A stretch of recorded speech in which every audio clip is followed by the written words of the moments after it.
residents of the state units present here,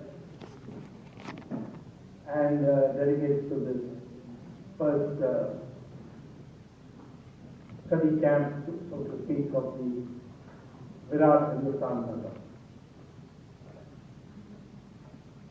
I must say, I've been to so many conventions, conferences in this country, abroad, but I'm really impressed with the clockwork and the efficiency in which way this has been organized.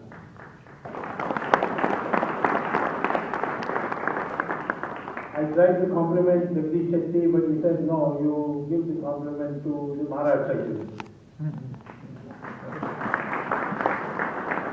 Dr. Sankhe and his colleagues. But more than all, everybody did their bit, made minimum fuss, made arrangements to come here, and we have had a very productive 2 days. We will have more sessions like this. I'm hoping to ultimately culminate in a gigantic meeting in Ramlila ground one of these days.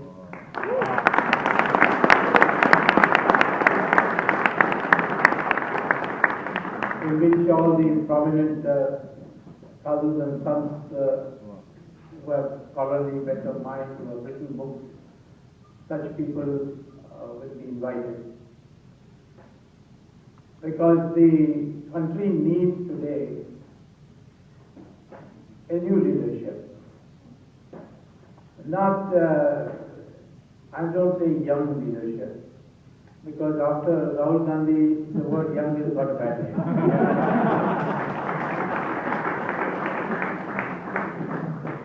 I want a leadership which is equipped, which can occupy ministries and know their job, and therefore run an efficient government. A government which is decentralized, where the ministers have their own authority and are able to perform and be accountable. This is a country which was, as Guru Murthy correctly pointed out, and Professor Vaidyanathan brought it out very well, was a developed country for centuries. And it was a developed country in all dimensions. We discovered science, we discovered economic growth, we discovered so many things. Our rishis were able to hear sound waves below 20 hertz from the sun and gave us the word Om. And Om is so powerful that I once jokingly said that today the struggle is between Om and Rome. And of course Om will win. And we were the only country which said that the earth goes around the sun. Till only a few, 300, 400 years ago, Europe believed that the sun went round the earth. And Galileo made the mistake of saying, no, that's not correct. And what do you think happened? They beat him up. They put him in jail till he withdrew his claim. They said, see, can't you see the sun is rising from there, going all the way there, setting the west? And we are standing where we are. So it is the sun which is going around. But our rishis did not make that mistake. They calculated, they knew even the distance, and so many other things. And slowly we are discovering things which used to be made fun of. But now it's no more fun. It is being widely accepted. Yoga is accepted as a way of improving health, pranayama. Now the recitation of Om is considered as neurologically very powerful. it is now accepted that intelligence is not just knowing physics and mathematics, the cognitive intelligence, but there are multiple intelligences. So all these things we had, plastic surgery. The other day somebody made fun of the fact that some scholar said that we invented the aeroplane. And I said in my inaugural speech that Vimana Shastra discovers the fuel which is the most efficient, which scientists tell me that when we manage to get there, the world you'll be able to travel around the world for, 1/1000th of the price you're paying today. Because mercury has that kind of energy. One drop of mercury has that kind of energy.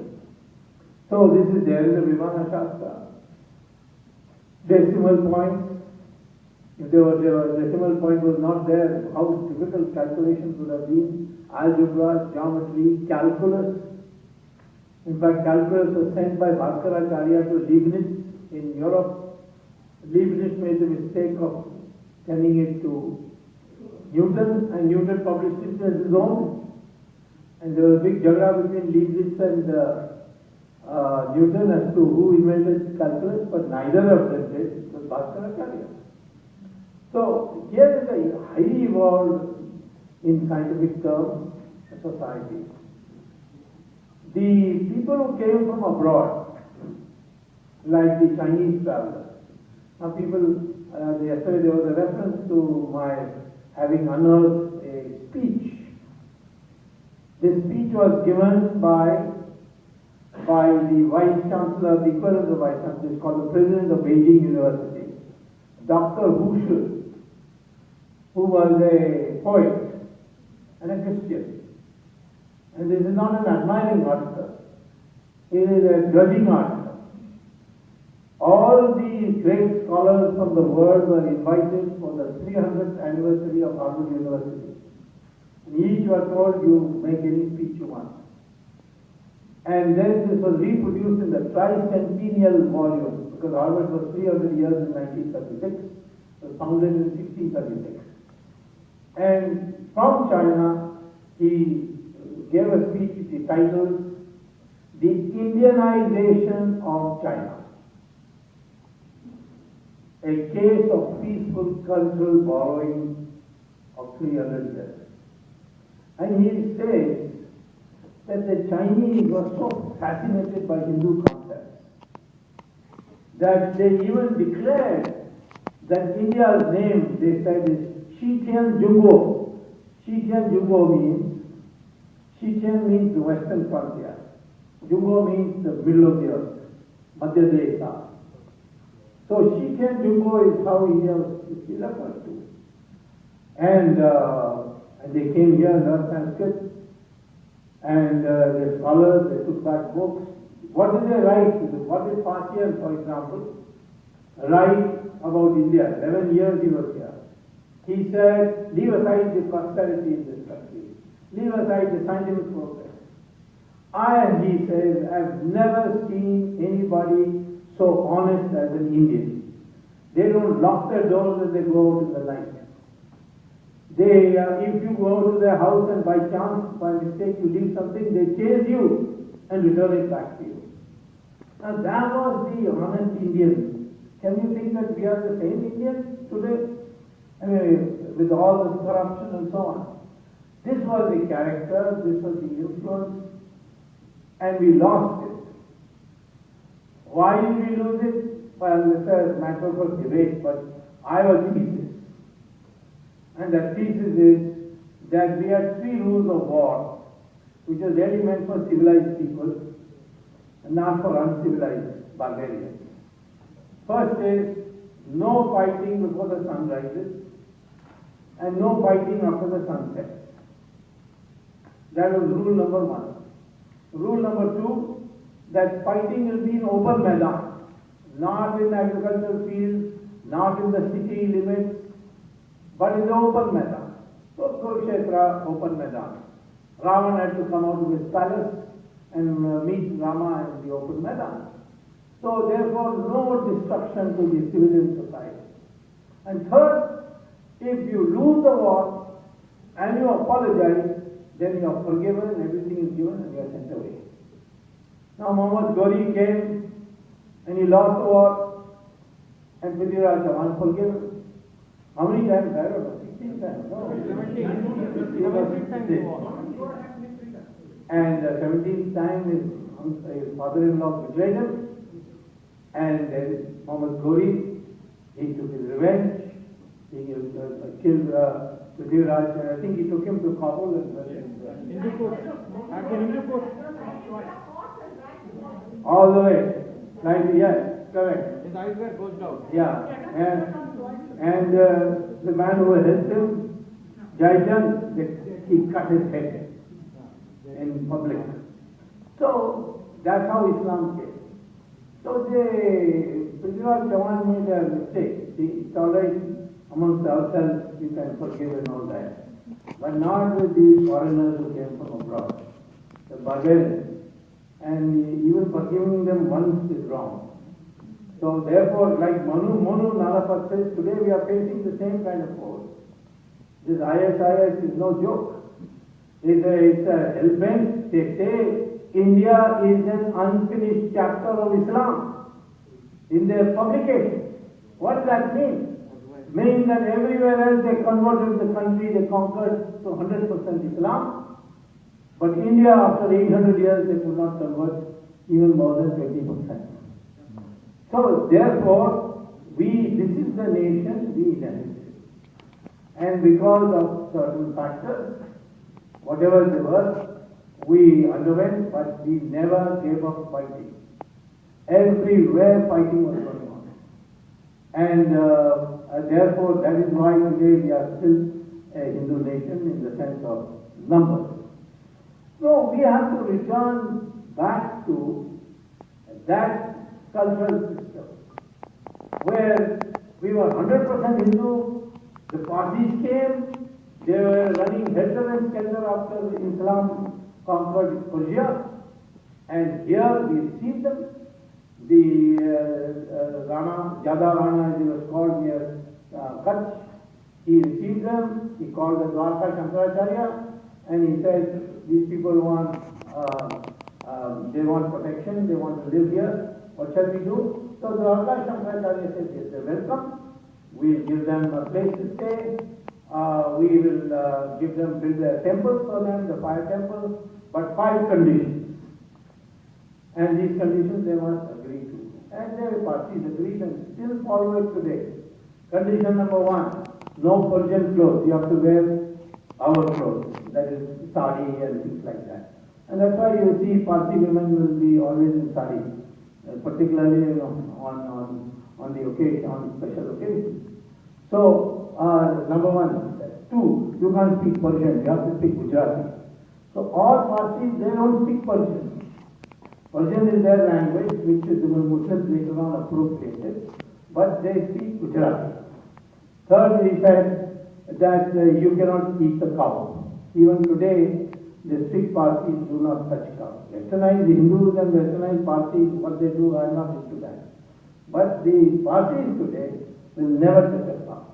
Fourth, in the wedding, you must recite 4 Sanskrit slokas, which even today in Parsi weddings they recite. And 5, all the arms you have, drop them. There is no need for arms in India. So on those 5 conditions we settled them, and they became a community which was completely integrated with us. They didn't change their religion, but their culture was the same as us. And that is why nobody grudges them the fact that only 60,000. What high proportion of government employment is in their hands. Recently the Chief Justice, Kapadia, Parsi, we have Commander-in-Chief called Manik Shah, Parsi, Air Force Chief, Pali Major, like that in every service, Navy, Coast Guard, Attorney General, Soni Swarabji. So they are all over the place, but nobody does it. And they too are grateful people. Because when the British told them, we are leaving, but for minorities we are making special arrangements, we like, for like Anglo-Indians, we'll give you 2 seats in Parliament. They said, no need. The Hindus have looked after us for 1,000 years, and therefore you go. The Hindus will look after us. We have no problem. Same thing the Jews. They came here, persecuted everywhere. You know what Hitler did to them? Most horrendous crime against them. They came to India, we received them, Cochin, Bombay, with synagogues for them. You can still see the synagogues there. And lived peacefully. When Israel was found, many of them went back. Some are still here, but many of them went back.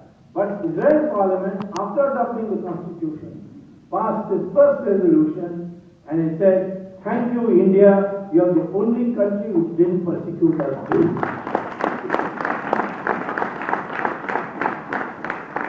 Now they are giving us lectures on secularism and saying that, don't talk about Hindus and so on. This is the glorious tradition we want to restore. And I don't want you to be just a Virat Hindu in the sense saying, I'll pick up arms for the Hindus. No. I want you to be what is called as an intellectual Kshatriya, as is described earlier, to be able to argue, change the debate. And that requires a great deal of patience, research, and articulation. And you should be able to argue with people without losing your temper, without losing your argument, and give arguments. Break them on their own arguments. This is a tradition which has started now. Sorry that you couldn't see Rajiv Malhotra. He has done that kind of thing in the Western world. I did it. That's why the two of us are never allowed to address any meetings in the university, because they are afraid I will brainwash them. Well, first you've got to have a brain to get brainwashed, but anyway. The fact is that they can't answer our arguments. We have got science on our side. And so therefore, you see, what I am saying today, first as a Hindu, and I will include Muslims and Christians who want to be part of us. So we have no problem with Sikhs, we have no problem with Buddhists, we have no problem with Jains. Because they have a separate religion, but they accept that they originally came from us. So that matters no.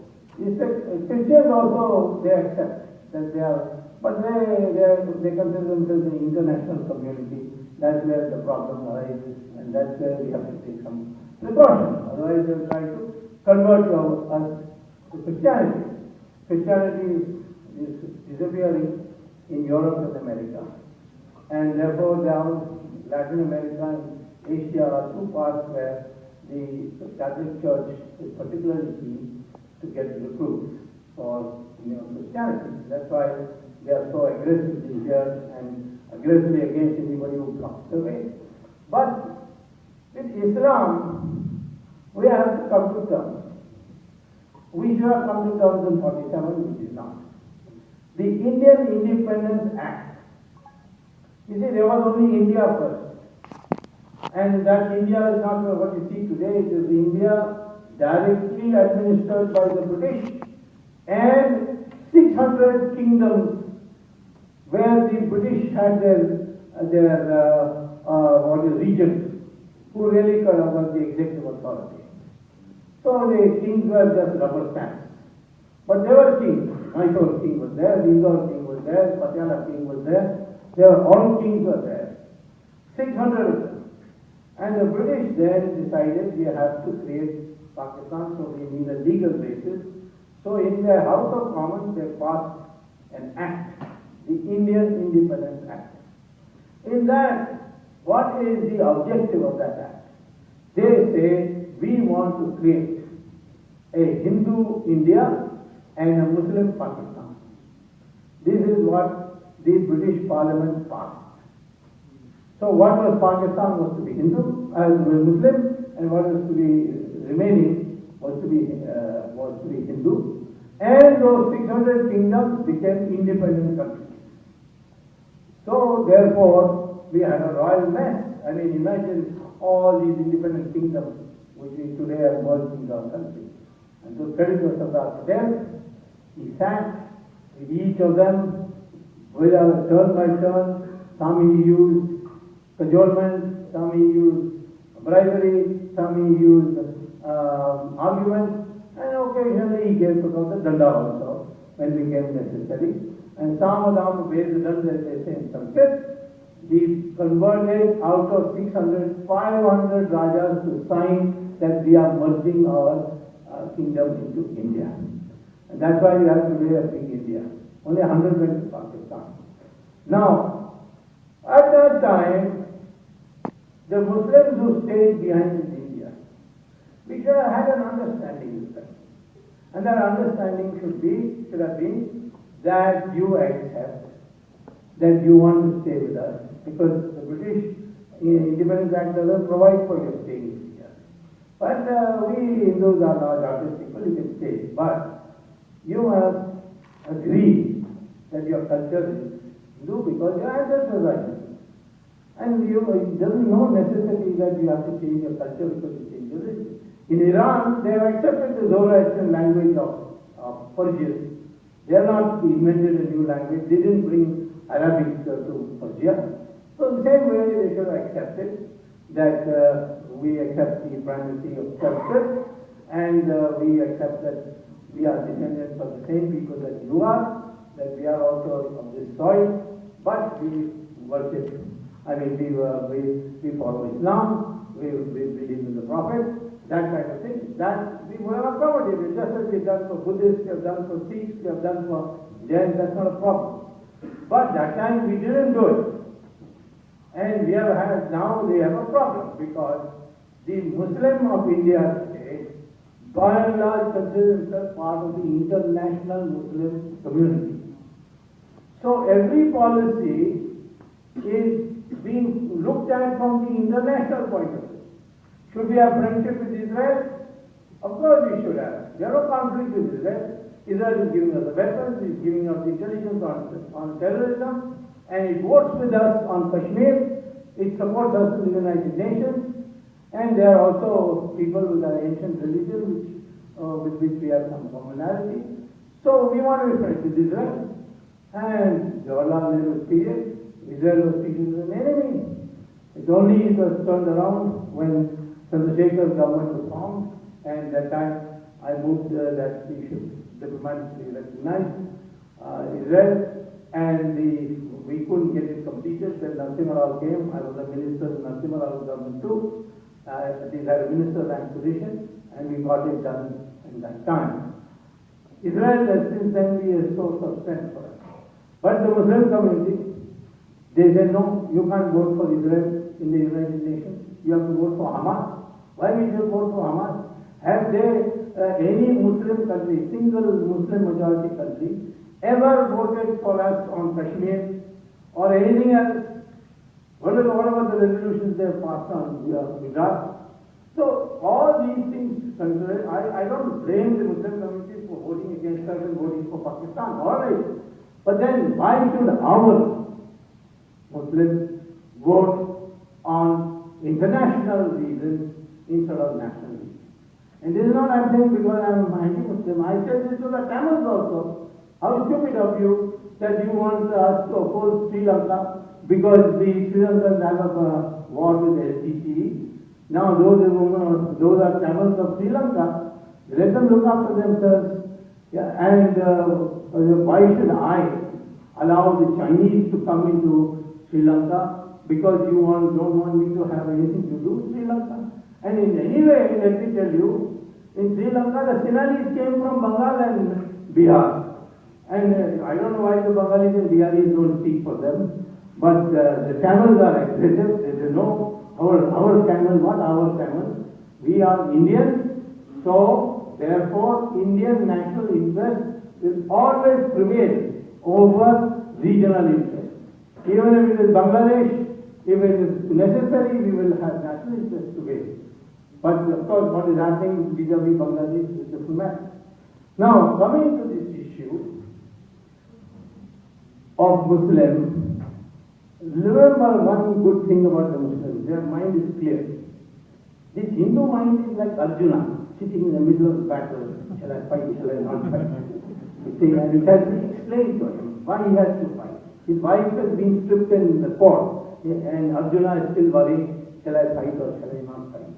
So this confusion in our mind is there because the Hindus, you see, they are not dogmatic, they are not fundamentalists. So they always think of alternatives. So they get confused. But there are some issues you can't afford to get confused. Let's be clear. Islam is very clear. The world is divided into three parts. Darul Islam, Darul Harab, and Darul Ahad. These three. What is Darul Islam? Where Muslims are in power and in majority. And what's the rule there? Only Islam. There are 2 million Hindus in Saudi Arabia. Can they build a temple? No. Can they celebrate Diwali? No. Can they hold Satyanarayana Puja inside their house? No. Can they put Ramchandraji's photo in their pocket? No. All crimes are under Saudi Arabian law. In our country, can we say no masjid, no Eid? No, you can't have a beard, you can't put a topi. Can you say all that? We don't say. So if you ask a Muslim, say in Saudi Arabia, they don't allow our Hindus to even celebrate Diwali. And you want here all these rights, how do you explain? They say that is Saudi Arabia. That is because in Darul Harab, the Muslim is told by Muhammad that don't go by what rights you have as a majority in Darul Islam. And what minorities in Darul Islam have no rights whatsoever. Kill them if they don't convert, or keep them from menial work, and call them dhimmis. So this is the clear message of Islam. Particularly, Muhammad has made it clear in Sirah and Hadith. So in Darul Harab, the Muslims are minority. They are told that you must now try to form a majority by a hook or crook. And for that, keep demanding, and create a feeling that you can't be stopped. And that's what they are doing here. They are saying no uniform civil code. Now here it is very funny because we have uniform criminal code in our country.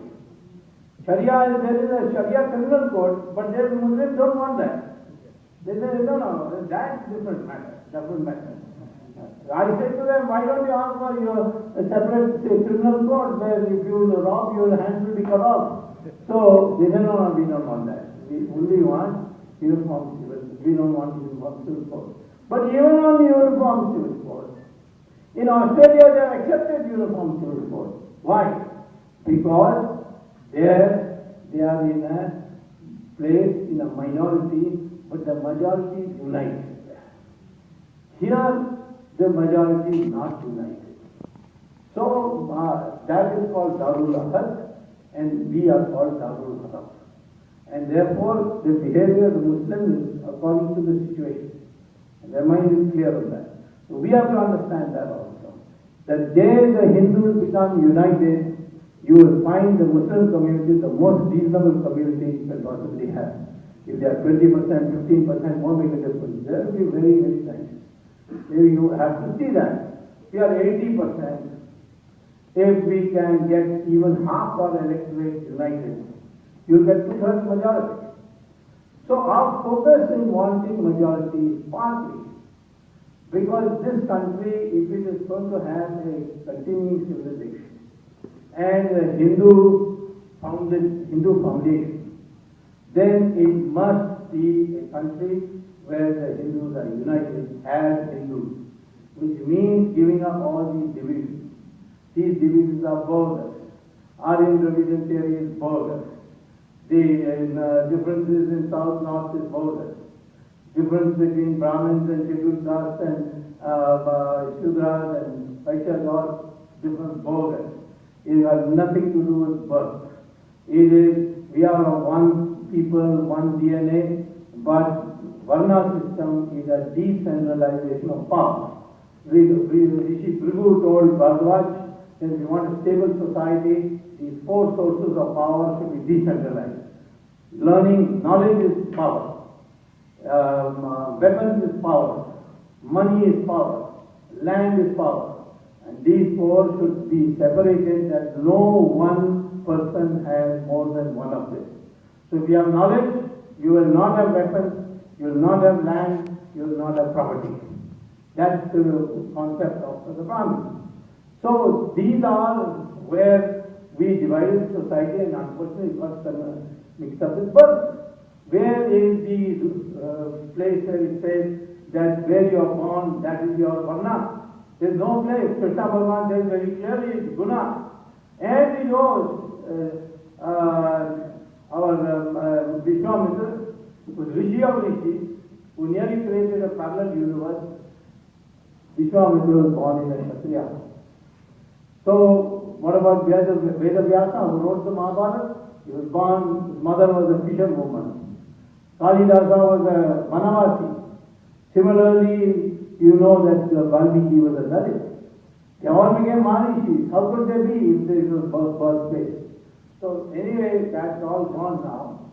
So I think it's not relevant for the 21st century. Because we are the same people, we have the same DNA, we have the same brain, and therefore we have the same capacity, with equal opportunity, we will all grow together. So therefore I think that this country should now consciously begin to think of themselves as one community of Hindus, and we will associate with us as family members those others who say that we also, our ancestors are Hindus, but we follow this religion. This is the concept that we are working for, and the Virat Hindustan concept is nation of Hindus, and those others who say that their ancestors are Hindus. If your ancestor is not a Hindu, then who is it? Is it Dori? Is it Gajini? And you expect us to respect that? After all the brutality they have done. And from that we go to create this consciousness. We need now certain things to be achieved. When you talk about Sanskrit, we are not on Sanskrit because it was taught in those days. We are for Sanskrit because the NASA says that this is the most computer-friendly language and the language of the future. And for artificial intelligence, they have made Sanskrit compulsory. I was recently in Britain, I found there's St. James School there. They're teaching Sanskrit to their English. There's a 100% white English student population. And they made Sanskrit compulsory. So I asked the teacher, why are you teaching Sanskrit? It has no employment value. He says he himself knows Sanskrit, the school teacher. He said that by reciting the shlokas in Sanskrit, it generates vibration which leads to healthy life and a much better brain development. And therefore, we are teaching it. And this is not an ordinary school. And they are teaching it there, they are teaching it in the United States, and in India, we make it all a communal thing. But it's not so. Even Om, for which there's a controversy recently, I mentioned this in my introductory speech. Even in Om, the word or the repetition of Om creates a development in the brain. This I said in Outlook magazine last week had this article in detail. And I think these are some of these articles we must bring it out and put it as a publication or put it on the website of VHS so that we can argue with people on this basis. We have to build the Ram temple. The BJP government has to do it because it's there in the manifesto. And there is no escape from it. And if the government can't do it, then I will do it.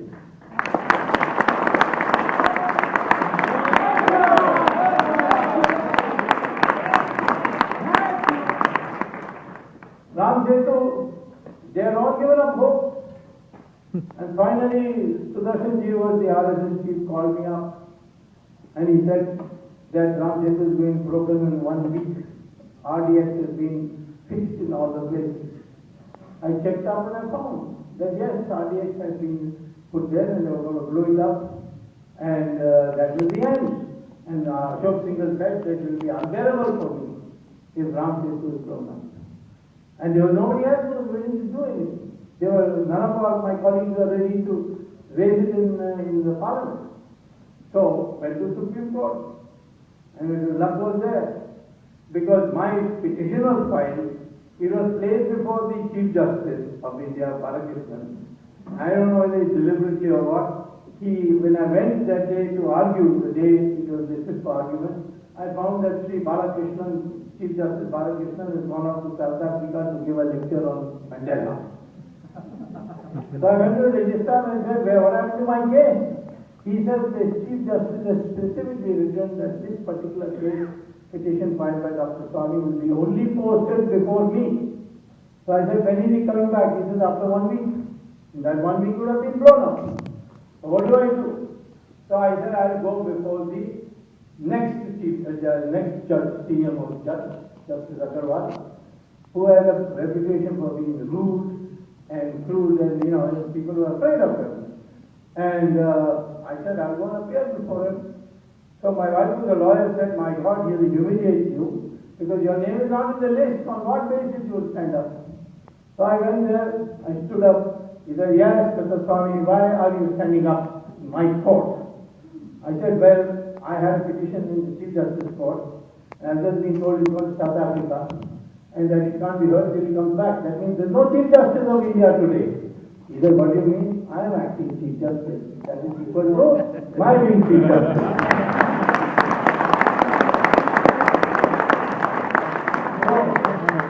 His vanity was pricked. He said, what is this about? I said, this is about Ram Setu being blown up. And I've got a petition, the whole thing will become infructuous if it is blown up. So there was the additional Solicitor General, this Gopal Subramaniam, and he asked him, yes, Mr. Gopal Subramaniam, is this true? He said, I don't know anything. I saw that, learned that Swamy has come to the court to raise Ram Setu issue, so I came running. I have no briefing. So the court said, okay, 2 o'clock, come back and get a briefing and come back. So 2 o'clock when we met, the Chief Justice, the acting Chief Justice Agarwal said, yes, Mr. Gopal, what have you found out? He said, well, we have now decided that in the overall interest of development, we will take certain steps. But keeping in view the sentiments of the country and the Hindu community in particular, we will take adequate steps to see that their feelings are not hurt, but at the same time we will not oppose development. So Agarwal said, can't you answer the straight question? Are you going to blow it up with RDX or not? So he started all over again, taking the overall picture into mind. So he said, okay, take granted. So when I asked Gopal, why did you evade this thing? He said, I went back to the office, they said, yes, a fact that we are going to blow it up. But if you go and deny that you're going to blow it up, then Swamy will produce a photostat copy of the file and we'll all be in trouble. And if you say, yes, we are going to blow it up, then we will give the stay order. So you do golmaal. That's why it is the golmaal. But that was Lord Rama. After all, I had nothing in my hand.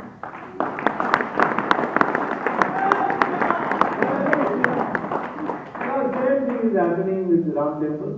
I went the other day to Ashok Singhal said this and said, Swamiji, you have to do something. In my lifetime, I want to see this temple built.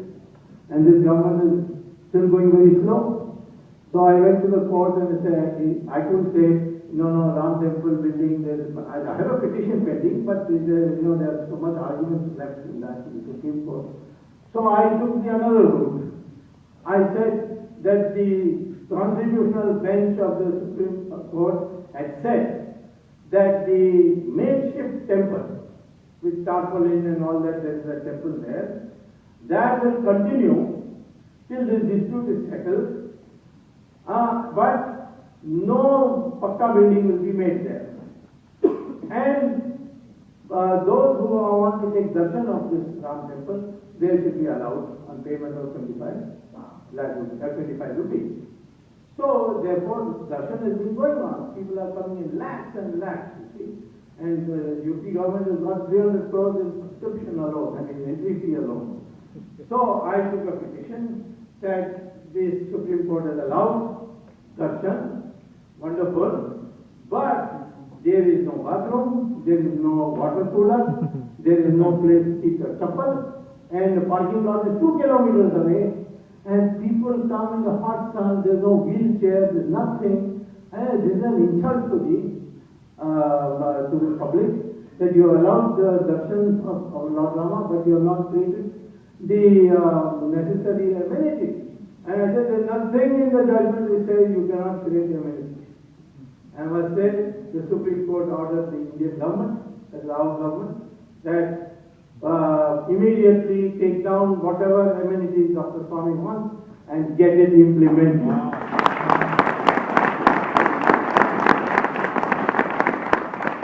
Now, our government has to give it, because if they don't give it, they will get it in the head. If they give it also, they will get it in the head. But they have to do it, because these are birthright of our people, that we must have proper facilities for. But once they agree for parking lot, for shoe racks and water cooler and bathroom, then Baka and construction has started. Now there are 2 more things which I have discovered, which I am sure that why I so confidently say 2016 we'll get Ram Temple is that I met the Saudi Arabian prince, who was number 3. I knew him at Harvard. So he had come here, so he invited me for dinner. So I told him, see, on Google I find that you have been demolishing mosques. Is that allowed? He said, no, why not? I said, this is a religious place. He said, no, it's not a religious place, it's only for reading namaz, the prayer hall. So I said, you can demolish it. He said, yes. Otherwise, you can give them another plot of land and say you build it there. So I said, why you demolish it in Saudi Arabia? He said, you want to build roads, they're in the way. I have to tell Mamta Ji about this, you see, because one airport runway in Calcutta airport has to go around like that because there's a mosque in the middle. So, he said, no, we want to build a road, so we have to demolish it. So I said, really? He said, yes, even apartment buildings we do it. So I said, can I do it in India? So then he knew I was putting him into a trap. See? So he said, yes, but do it with little love. Don't do it in an unauthorized way. Government can do it. I said, you will give me a fatwa? He said, yes, I'll give you a fatwa, I'll give you a letter. So therefore, masjid is not a religious place.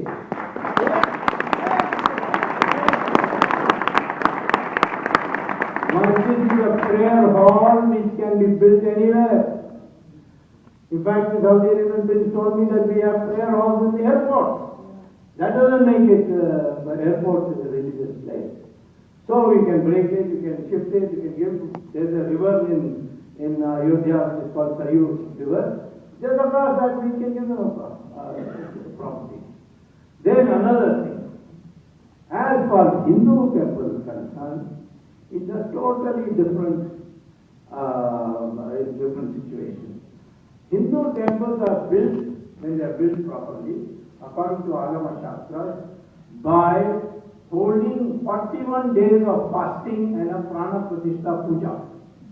That means God enters the idol and becomes the owner.